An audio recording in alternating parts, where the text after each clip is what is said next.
Greetings, my scattered brothers and sisters in the Lord. Trust you know the Lord is with you wherever you find yourself scattered today, and that you know that His presence with you is more than enough for whatever you might face today. Our psalm today is Psalm number 22.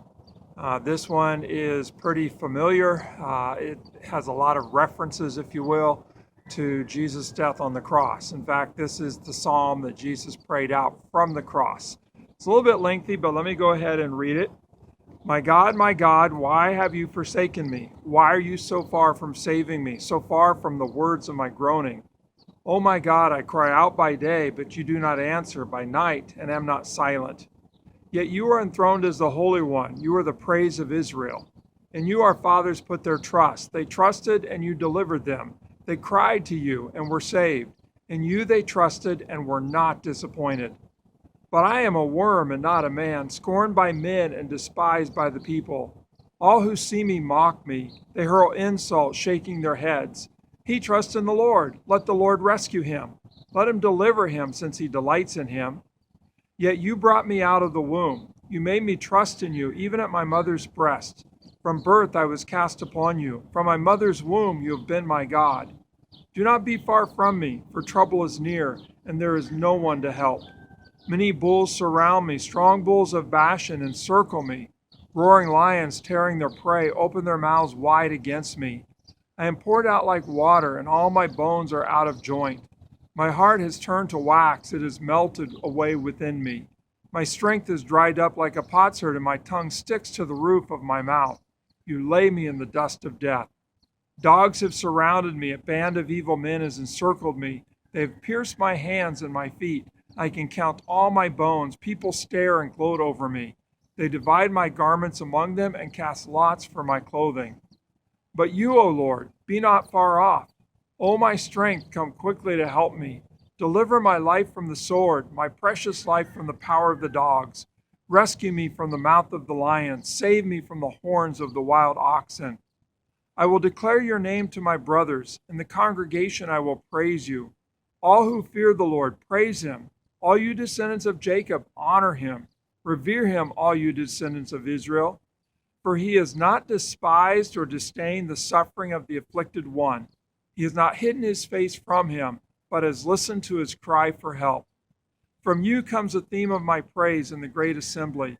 Before those who fear you will I fulfill my vows. The poor will eat and be satisfied. They who seek the Lord will praise him. May your hearts live forever. All the ends of the earth will remember and turn to the Lord, and all the families of the nations will bow down before him.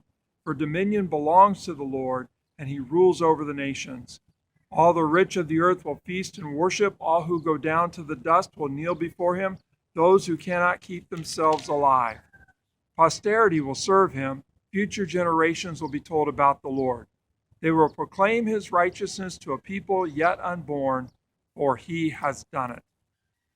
Well, again, kind of lengthy, but there's three places I want us to focus in on.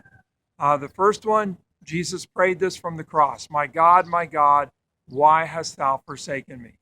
And that becomes kind of the highlight of it. That's what the psalm is best known for, that Jesus crying out from the cross, darkness came over the face of the earth for 3 hours, and Jesus cries out, my God, why hast thou forsaken me? But we move on in the psalm, and it's most likely that Jesus had the whole psalm in mind, not just that first verse. And we get down to verse 24, and here we have the psalmist praying, and I'm assuming that Jesus knows this and is praying this as well. Verse 24.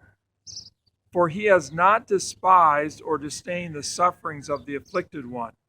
He has not hidden his face from him, but has listened to his cry for help. So the psalmist goes from crying out, my God, why hast thou forsaken me? To coming to the conclusion, he hasn't forsaken me. He's heard my cry. He's responded to my affliction.